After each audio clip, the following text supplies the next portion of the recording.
Hello everyone, this is Nishant again, and we are moving ahead with this new tutorial series called Python.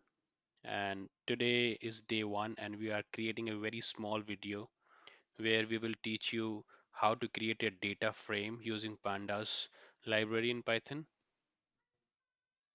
Here we have to first import Pandas as, let's say, PD. You can call it anything, right? I can add another line over here, and let me just call it a list, maybe a kind of a haha list, right? Now that list should be in square bracket. Let's say it's 1, 2, 3, 4, 5. That's it.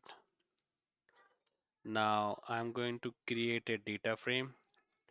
Let's df with the data frame name, which should be created inside PD, that is pandas data frame, right? And basically I want to create a data frame using this list, right? And that's it. Let me just run it. So it ran, and this ran as well.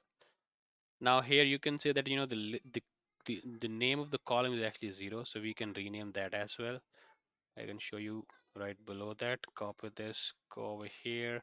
What you can do, you can just put a comma over here inside this data frame and say columns equals to, maybe in bracket I would call it, let's say, numbers, right?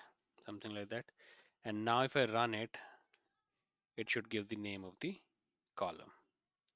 So this is a very simple video where we are teaching how to create a data frame using pandas. So going forward, we'll just keep on updating the videos for this tutorial.